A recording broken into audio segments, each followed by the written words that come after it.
إن الحمد لله نحمده ونستعينه ونستغفره ونعوذ بالله من شرور أنفسنا وسيئات أعمالنا من يهده الله فلا مضل له ومن يضلل فلا هادي له وأشهد أن لا إله إلا الله وحده لا شريك له وأشهد أن محمدا عبده ورسوله يا أيها الذين آمنوا اتقوا الله حق تقاته ولا تموتن إلا وأنتم مسلمون يا أيها الناس اتقوا ربكم الذي خلقكم من نفس واحدة وخلق منها زوجها وبث منهما رجالا كثيرا ونساء واتقوا الله الذي تساءلون به والأرحام إن الله كان عليكم رقيبا يا أيها الذين آمنوا اتقوا الله وقولوا قولا سديدا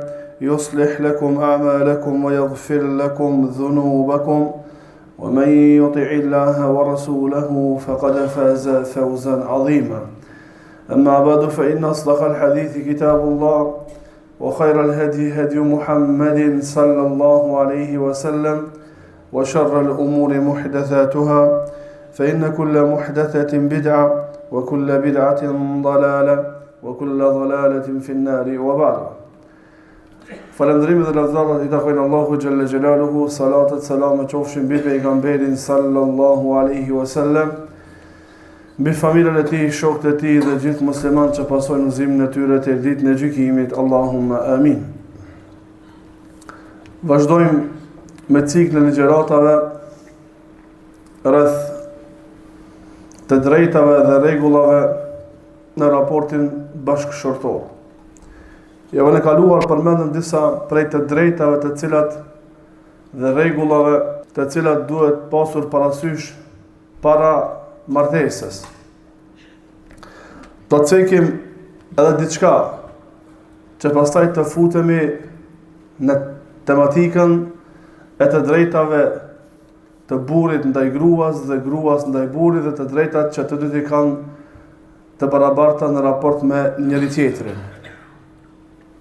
Prej shumë të drejtave që përmendëm, në vazhdim një drejt dhe rregull tjetër është që nikahu të bëhet me pajtimin e të dy palëve.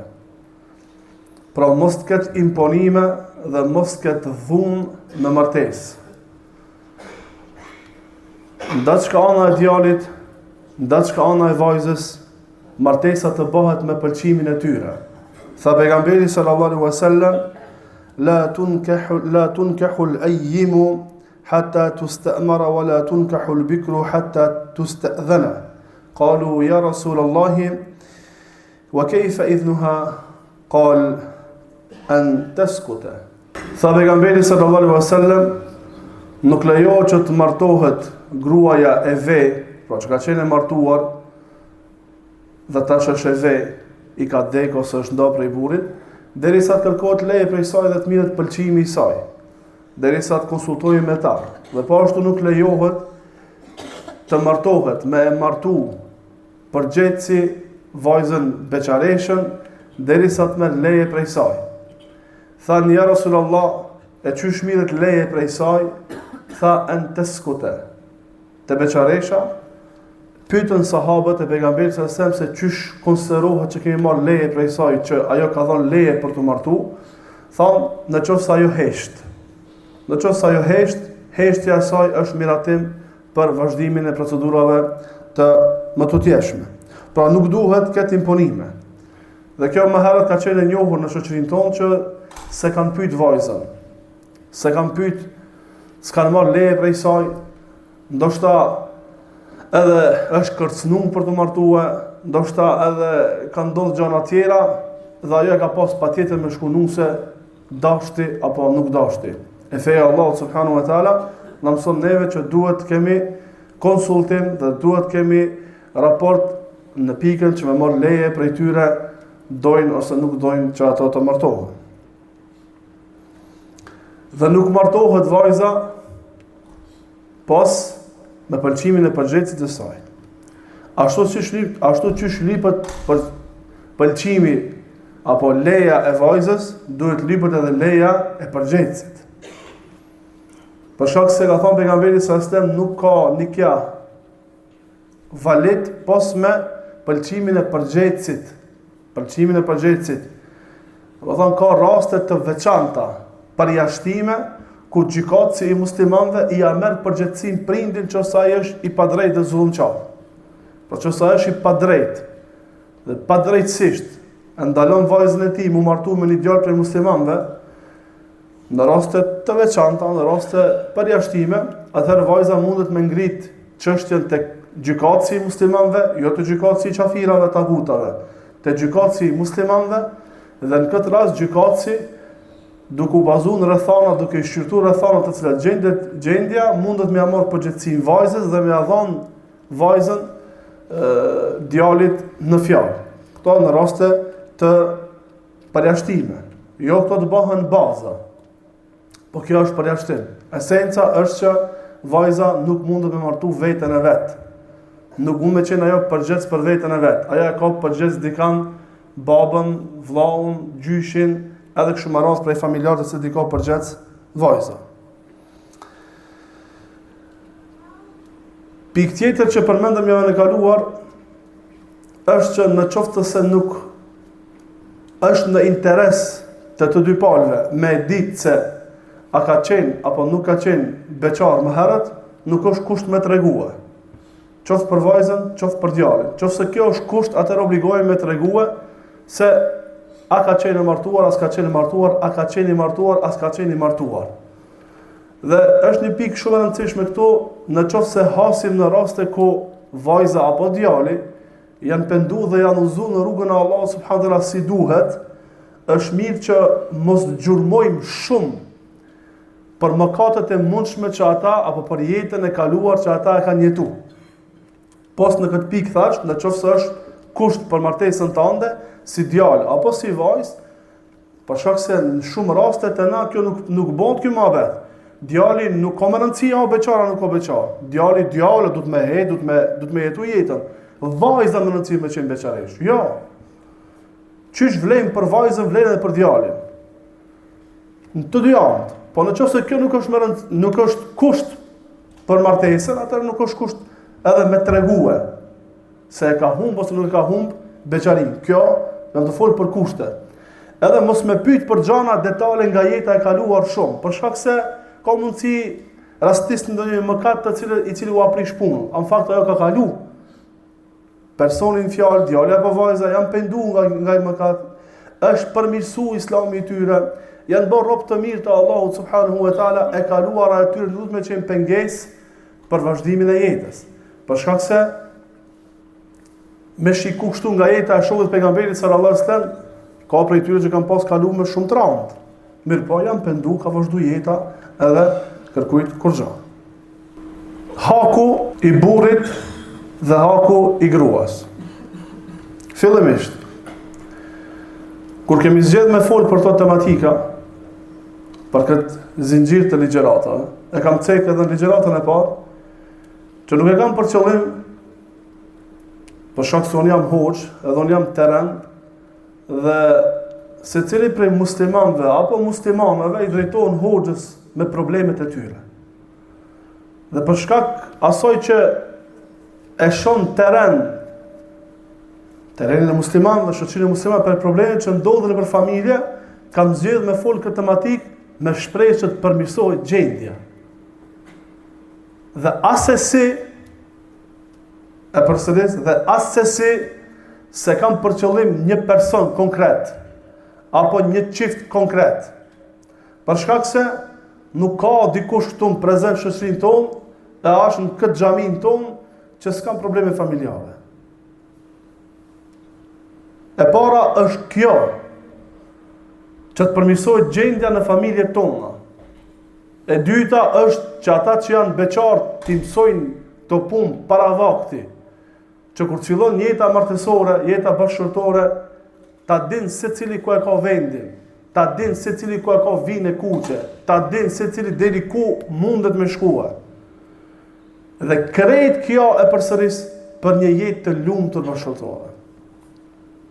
Allahu xhelle xhelaluhu tha në Kur'an: ومن آياته أن خلق لكم من أنفسكم أزواجا لتسكنوا إليها وجعل بينكم مودة ورحمة إن في ذلك لآيات لقوم يتفكرون.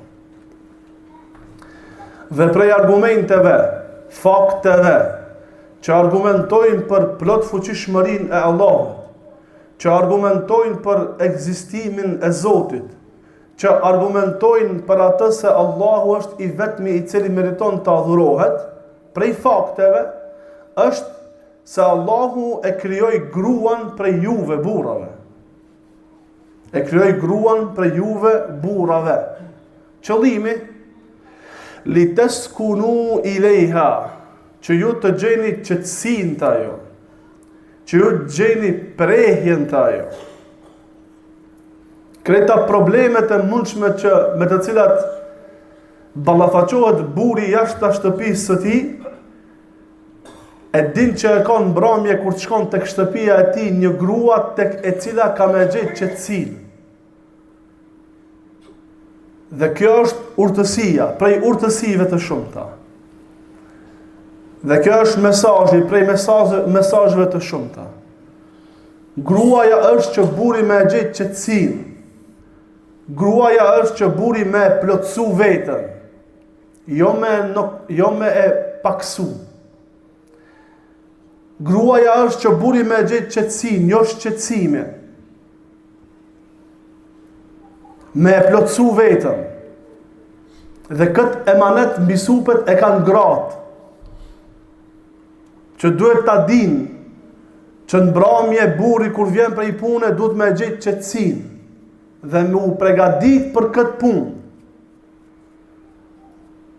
Wa ja'ala bainakum mawaddatan wa rahma. Dhe Allahu ka hedhë mbi juve, ka vendos tek ju dy, tek burri dhe gruaja, dashuri edhe rahmet. Parim bazë në jetën në raportin e jetës bashkëshortore, po edhe në raporte tjera shoqërore, të afërsisë së njerëzve mes veti, baza është dashuria. E don dikan. Kur e don dikan, shumë gjana nuk shef tek ai. Edhe nëse i shef bashkë, nuk i shef. Në realitet nuk i shef. Dashuria për një person të ban deri në atë gradë që nuk ja sheh defektin, nuk ja sheh gabimin. Kjo dashuria është. Kështu njëjtë është baza e jetën bashkëshortore bile edhe më e vërtetuar. Për shkak të dashurisë që ka burri ndaj gruas, shumë gabime ndaj njëri tjetrit, në raport ndaj njëri tjetrit nuk i shohin. E nëse i shohin, duhet më bë kishë s'po i shohin. Jashtë gjunave, mëkateve ndaj Allahut subhanahu wa taala. Ktu s'ka hapësirë. Po punë tjera, lëshime tjera. E kanë pyetur Imam Ahmedin, cila është urtësia? Ka thonë, me u bë kishë sponin e me u bë kishë s'poshe. Kjo është urtësia. Kjo është mençuria. Se me bë me janis. Ndaç në raportin bashkëshortor, po dash raportin shoqëror, jashtë familjes, me bë me janis, me ja pa secilin sen shokit tant. Me bë me ja pa secilin sen motrës tande, vllaut tant, fëmijës tant, bashkëshortës tande, burrit tant, shoqës tande, kojshikës tande, familjes tande, s'mund me shku jeta e lumtur. Me bo me anis me ndëgju këtë gjanat, s'mund me qenë jeta e lumtur. Për këtë ka thani Mahmedi, bau këshës për sheh, jashtë ta kufive të Allahut, më duke folë, kur të vere gjunaj Allahut, i bëhet mëkat Allahut, sytë 4 du të mi ba, du të me pa edhe në djath, edhe në të majt, edhe para, edhe në brapa, edhe në nalt, edhe posht, komplet me pa duhet. A më në gjana tjera, në raportin bashkëshortor, du të mi kalu, du të mi menaxhua. Pse? Se baza kryesore është dashuria. Tazawwaju al-wadud al-walud, ka thënë pejgamberi sallallahu alajhi wasallam. Martoni gratë al-wadud, të dashura. që ju shprehin dashuri, që i doni, el walud që lindin, fe inni mukathirun bikumul umama yawmal qiyamah, për shkak se unë kam u krenu me numrin të madh tuaj ditën e gjykimit para popujve të tjerë, para pejgamberëve të tjerë. Pra jeta bashkëtorë nëse nuk është ndërtuar me dashuri, s'mund të qenë e lumtur. Për këtë shkak kanë thënë dietarët, duke u hodhur hadithi e pejgamberit se me i martu vajzat, po edhe djemt u martu me pëlqimin e tyre, me dasht, vajza me dasht djalin. Jo me martu dikan që se don, se ka mu shkatru jeta. Edhe djali, jo me martu dikan që se don, se ka me pas rand jetën. Për vajzën ka mu shkatru jeta, për djali ka me qenë rand. Pse ka me qenë rand e s'ka mu shkatru jeta? Që tha Aliu radhiyallahu anhu? Kur e pyetën, janë duke ma lip vajzën disa persona kujna me radhan, tha jepja atij i cili ka frikë Allahut. Për shkak se në qoftë se ta do vajzën, ka me ta nderue. Në qoftë se s'ta do, s'ka mi buzullon. Ka mundësi buri mos me dash gruan. Mos me dash. I miri, i devotshmi si ban padrejtësi. Nuk i ban padrejtësi. Ban sabër me ta. Wa rahme, dhe Allahu vendosi mëshirën në juve. Ka thonë dietarët mëshira janë fëmijët. Me një spjegim ka thonë janë mëshira, me mëshirua. Kur të gaboje me mëshiru. Rahmet. E përmenda edhe në një prej ligjëratave në këtë cikël, është shumë me rëndësi, edhe për djalin edhe për vajzën, që para martesës të lexojmë pak për qenjen e tjetrit. Të lexojmë pak, të ndëgjojmë pak, të pyesim pak. Djali të pyet për natyrshmërinë e vajzave, e grave, çfarë natyrshmëri e kanë, çfarë karakteri kanë, çfarë tabiati kanë. Domethënë, natyrshmëria te vajzat që është e njëjtë tek të gjitha. Pastaj karakteret nalt poshtë po me lëviz. Po me ditë se me kanë të më ballafaqun të ardhmë. Edhe vajzat njëjtë, me pyet për personalitetin e burrit. Djalit, çfarë natyrshmëri e ka? Që ka kriju Allahu burin? Pse ta din me kanë të ballafaqohet nesër. Pastaj jashtë kësaj me mësu rregullat sheriatike, e përsërisht, rregullat sheriatike që na ka mësu Allahu se çka obligohemi ndaj njëri tjetrit. Pra Allahu xhel xelalu si rregull kryesore të dytë ka vendos mëshirën.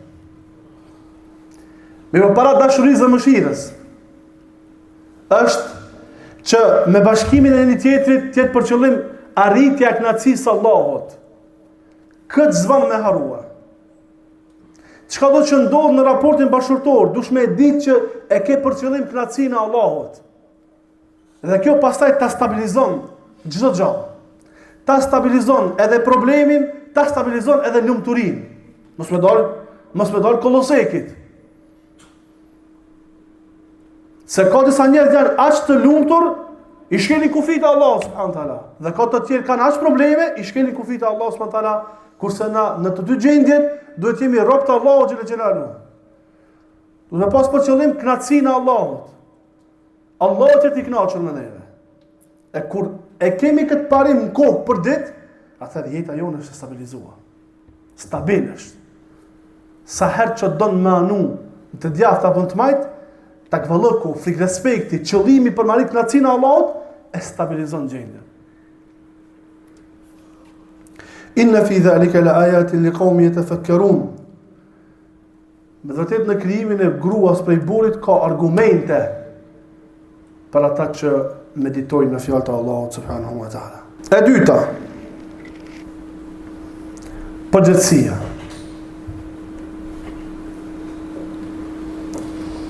Nuk duhet punojmë me emocione. Në jetën bashkëtorë, s'do të na marrë emocionet përpara. Tha pejgamberi sallallahu alaihi wasallam hadith që ka thënë Buhariu dhe Muslimi nga Ibn Umayr radhiyallahu anhuma, nga pejgamberi sallallahu alaihi wasallam se ka thënë: kullukum ra'in wa kullukum mas'ulun an ra'iyatihi. Secili prej juve jeni ra'in. Ra'in i bje bari, çoban, bari ose baresh. Wa kullukum mas'ulun an ra'iyatihi. Dhe secili prej juve do të mireni në llogari për përgjegjësitë me të cilat jeni ngarku. Dhe në këtë hadith tha pejgamberi sallallahu alaihi wasallam, "War-rajulu ra'in ala ahli baytihi wal-mar'atu ra'iyatun ala bayti zawjiha wa waladihi fa kullukum ra'in wa kullukum mas'ulun an ra'iyatihi." Secili prej juve jeni të ngarkuar me përgjegjësi, jeni bari, respektivisht baresh, burrat ose gratë. War-rajulu, burri, është bari, është i ngarkuar me përgjegjësi mbi kan, mbi anëtarët e familjes së tij. Përgjegjësi kemi vëllezër. Mos ta jetojmë jetën sikur kemi ardhur këtë dunjë për asgjë, për lojë dhe për zbavitje. Jo, asesi. I lartmadhruar është Allahu që të na krijon neve për lojë dhe zbavitje. Tha Allahu xhelle xhelaluhu: "Afa hasibtum annama khalaqnakum abatha wa annakum ilayna la turja'un?" A keni menduar që na ju kena kriju juve abatha, për sokotja, për realizimin e tekeve tuaja, për realizimin e qefeve tuaja, wa annakum ilayna la turja'un, dhe ju keni mendu që s'keni më kthyt te na. Fa ta'ala Allah, i lartmadhruar është Allahu që të krijon diçka të tillë. Gjithçka që Allah ka kriju për një urtësi, s'ka kriju kur gjë për sokoti.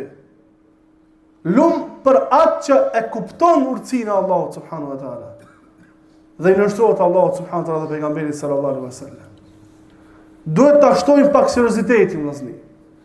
Edhe ju motra. Duhet ta lëm anësh axhamillokun.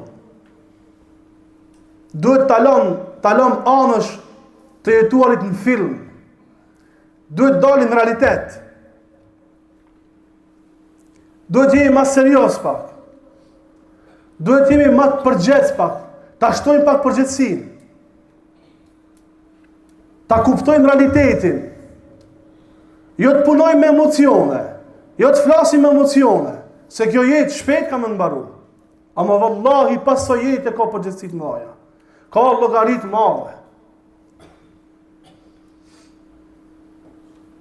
Tha Allahu xhelle xhelaluhu në Kur'an: "Ya ayyuhalladhina amanu ittaqullaha faltanzur nafsum madha qaddamat lighadin wattaqullaha inna Allaha khabirun bima ta'malun." O ju që keni besuar, keni frikë Allahun. Keni frikë Allahun dhe le të shikon secili prej juve çka ka përgatit për nesër kur dal para Allahut. Ajo nesër shumë shpejt, o vëllezër, edhe ju motra. Shpejt ka marrë. Shumë shpejt ka marrë. Le ta merr secili vetëm llogari, çka ki bogati për të Allahu xhela xhelalu. Sot me vdek, sot marr meleku i vdekjes. A je gati mu taku me Allahun? A ke përgatit përgjigje? Ju burrat dhe gratë, a kemi përgatit përgjigje? A kena me dal faqe bardh karshi Allahut për përgjegjësitë që Allahu na ka ngarku në raport me fëmijët edhe me gratë tona, na burrat. Dhe ju gratë, a do dilni faqe bardh, qofse sot është vdekja, a dilni faqe bardh, ama realisht, jo me iluzione, jo me emocione. Duhet jemi të realt. Duhet jemi të sinqert. Duhet jemi serioz. Për shkak se vdekja është afër neve. Në qoftë se sot ndodh vdekja e njënës prej grave, a del para Allahut faqe bardh se e ka realizuar detyrën e saj, karshi burrit, fëmijë dhe pasurisë së burrit dhe shtëpisë së saj? Realisht me bë këtë pyetje. Çfarë burri mund të qenë ai burri i cili nuk e di ku e ka bashkëshortën e vet? Nuk e di ku e ka fëmijën e vet. Nuk e di me kanë shoshnohet fëmia i vet. Nuk e di se çka ha fëmia i vet, çka pi fëmia i vet. Me kanë shoqërohet fëmia i vet. Nuk e di me ka shoqërohet bashkëshortja e tij. Nuk e di se kur del prej shtëpie bashkëshortja e tij. Nuk e di se kanë ka pranuar, kanë se ka pranuar bashkëshortja e tij prej shtëpisë. Çfarë burri është? Çfarë burri mund të qenë? Kemi përgjithësi, ra'in, bari, me përgjithësi, ka më të marrë Allahu mbytyjen detaj për jetën tënde. Çfarë gruaja është ajo gruaja e cila nuk është e përgjithshme ndaj burrit të saj? Që Allahu e ka kriju për që burri me gjithë qetësitë ajo bëhet shkaktare që më ja shtu shqetësimin burrit vet. Çfarë gruaja është ajo gruaja e cila nuk është e përgjithshme për fëmijët e burrit të saj? Në edukimin e tyre, në kujdesin e tyre, për ushqim, për veshmbathje, për pije, çfarë jetë ato, me çfarë shoqëri jetohet, edhe kështu me radhë. Janë ngarkuar me përgjithësi o vëllezër. Dhe ju motra. S'do të më jetë me iluzione. Unë valla çështu jam, s'kam çka të bëj. Allah, unë s'muajve do të më dalë pi kafe mbrëmje. Del pi kafe, ama sosi përgjithësitë tua. Del, nuk ka problem. Sosi përgjithësitë një herë. Pastaj nëse ke kohë të lirë, ta dish që familja jote është më përparësore për kohën e lirë tënde. Jo të kusht tjetër. Nuk duhet me ndiku neglizhimi i partnerit që na jemi neglizhent. Në qoftë se partneri jon, burri apo gruaja, janë neglizhent, kjo s'më na bëbë neve neglizhent. Kjo s'më bë ty më mshël syt. Kjo do të ta ashtu ty, burr ose gruaja qofsh. Në qoftë se partneri i jetës tënde është neglizhent, kjo do të ta ashtu dhëmshmërinë, mërzinë, kujdesin, mundin për përmirësimin e tij. Jo me shtu inati. Jo me shtu neglizhencën. Valla, ai zban asun zbaj. Ajo s'ngon asun s'punoj. Ajo s'është bo asun zbaj. Jo kështu. Nuk duhet jetë kjo peshore. Duhet jemi serios. Gruaja ka me dhonë llogari për vete, burri për vete. S'duhet me ndiku tek na faktor tjerë që ta prishim në moralin tonë. Jo. Morali jonë duhet të jetë në përputhshmëri me Kur'anin dhe Sunetin. Burri duhet me pyet veten e vet, Allahu çka më ka urdhëruar mua? Gruaja duhet me pyet veten e vet, Allahu çka më ka urdhëruar mua? A është neglizhent partneri, a nuk është neglizhent partneri? S'ka më ndiku kjo me e ndryshu dhe me e prish raportin tonë me Allahun subhanahu wa ta'ala. Përgjithësia është e madhe vëllezër. Ne jemi në këtë dunjë me qenë rob të Allahut xhallahu mos harrojmë këtë. Ne jemi në këtë dunjë me qenë rob të Allahut subhanahu wa ta'ala. Allahu na ka kriju dhe Allahu e din më së miri se me çka kënaqemi dhe çka hidhrohemi në këtë dunjë. Këtë pikë le ta kuptojmë. Kullukum ra'in wa kullukum mas'ulun an ra'iyatihi. Secili prej juve jeni bari, respektivisht baresh, dhe secili prej juve do të mirën llogari te Allahu. Do të mirën llogari, nuk ka për të lëviz këmba e birit të Ademit prej para Allahut, ditën e gjykimit para se Allahu më e pyet për 5 gjëra. Një prej atyre gjërave është jeta jote, ku e ke harxhu jetën? Ta kam dhënë shpirtin, ta kam dhënë trupin, ta kam dhënë ajrin. Ti kam nështru lumet, ti kam nështru detra, ti kam nështru anijet, e kam nështru qiellin, e kam nështru diellin, e kam nështru hamën, e kam nështru ditën, e kam nështru natën për ty, ti çka ke bërë? Llogarikën më bën. Edhe burrat edhe gratë, mos mendojnë gratë që kanë shpëtuar lehtë, apo burrat që kanë shpëtuar lehtë. Këtë Allah për ne i kanë nështru. Wa ataakum min kulli ma sa'altumu. Dhe Allahu ju dha juve krejt çka keni pas nevojë. Çka ju ka dashur ka dhënë Allahu xhallahu xhelalu. Wa in ta'uddu ni'mat Allahi la tuhsuha. Nëse doni me numëru të mirat e Allahut ndaj juve, s'uni numroni, a kuptoni, s'muni me numërua. Janë shumë. A mendon që për këtë begati, let ka me qenë llogaria. Allah s'ka më qenë let. Allah s'ka më qenë let. A e kuptojmë na dielli, hama, qielli, toka, nata, dita, lumet, detrat, anije. Krejt këto Allah për neve kanë nështrua. Neve me na shërbye. A pak është kjo? Po me ta bo këtë nati, me ta bo këtë diti, me ta bo këtë shiti. Qësh ndodhë? Qëka ndodhë me ty? Ta lovitët jetë. A mos t'him tash në këtë tokë dhe në këtë qelë që a kriju Allahu, edhe kjo në shërbim njëri ju. Thamë, veç bleta mos me egzistu, kolaps bëllë këtë dunja. Pesh, një kresë që për ty, abe s'ka lidhe. Mos me egzistu që e bleta, kolaps, të lovitët këtë sistemin në dunja. E krejt këto, në mënyrë të përsosur, i ka kriju Allahu për neve. Edhe na jeton këtu me iluzione. Na jeton këtu me paseriositet. Na jeton këtu me film. E shikojmë në film të Hollywoodit dhe ashtu dojmë jetu jetën. Pa mendojmë na që ata artistë të Hollywoodit janë ashtë lumëtëra. Po unë mitu me të bu vetë vrasje? Unë mitu me të bu vetë vrasje? Prej lumëturisa? Jo. Prej shqecimeve. Prej jo knatësive. I lumëtur është vetëm aji dhe vetëm aji dhe vetëm ajo e cila e ndëgjon dhe respekton Allah dhe kërkush tjetër për kësaj dhe këti. Këtë me kuptuan. Llogaria ka marrë shumë shpejt. Ne të bëjmë na iluzion për tonë, valla buri ka qenë i pakujdesshëm edhe unë s'ku pas çka më bë. Le të bëjmë na iluzion kokën tonë, valla gruaja ka qenë e pakujdesshme, s'kan dëgju, s'ku pas çka më bë. Le të bëjmë iluzion na.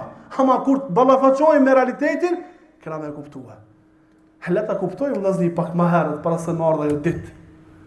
Le ta kuptojmë ajo motra pak më herët para se më ardha ajo ditë. Se a ditë ka me qenë yawmun asir, a ditë ka me qenë shumë rand, a ditë ka me ik njeriu prej djalit vet, a ditë ka me ik njeriu prej vajzës vet, ka me ik prej bashkëshortës vet, ka me ik prej nënës vet, ka me ik prej babës vet, ka me ik prej familjes vet, ka me ik prej kretve. Se si intereson për kanë, për pas për vetën e tij. E në qoftë është kështu, atëherë ta kuptojmë këtë realisht si duhet dhe t'i kthehemi Allahut subhanahu wa ta'ala. E treta, dhe vetëm për hapë si titull, pas e vazhdojmë një vënarshme me lejnë Allahut subhanahu wa ta'ala, për të vazhdu me rënditjen që e kanë vendos dietarët. Mos kemi këtë shkuptim prej anës së grave për shkak se din me këtë shkuptue ndonjëherë me hak e pa hak, të drejtat e burrit, pastaj të drejtat e grave. Njëherë çka obligohet gruaja ndaj burrit, pastaj do të flasim edhe çka obligohet burri ndaj gruas. Le ta dinë që do të flasim për të dy tema. Dhe këto tema edhe njëherë po e përsëris. Jemi duke i fol për shkak nevojës që është në shoqëri. Jemi duke i fol që të mësojmë dhe ta bëjmë jetën tonë më të lumtur me lejen e Allahut xhel xelaluhu. Tha Allahu në Kur'an: "Er-rijalu qawwamuna 'ala an-nisa'i bima faddala Allahu ba'dahum ala ba'dhin wa bima anfaqu min amwalihim." Tha Allahu xhel xelaluhu: burrat janë autoritet mbi gratë. Dhe jo e kundërta. Burrat janë autoritet mbi gratë. Dhe Allahu ka përmend dy shkaqe. Pse? Pse burri është autoriteti e nuk është gruaja? Pse burri është i pari e nuk është gruaja? Pse burri është udhëheci e nuk është gruaja? Pse burri është domaçini e nuk është gruaja? Pse burri jep urdhna e jo gruaja? Ka treguar Allahu xhel xelaluhu. Bima faddala Allahu ba'dahum ala ba'd. Për shkak asaj që Allahu i ka dhënë përparësi, i ka veçu, i ka dallu dikam prej dikam. Pra Allahu i ka dhënë përparësi, i ka dallu, i ka veçu burrat. Karshi grave. Dhe për shkak se burrat shpenzojnë për pasurisë të tyre. Këto janë dy shkaqe. Pse burri është autoriteti, pse burri është domaçini. E do të përmendim javën e ardhshme me lejen e Allahut subhanahu wa taala rëndësinë e hakut të burrit dhe atë se pse Allahu e ka veçuar burrin. Alhamdulillahi rabbil alamin.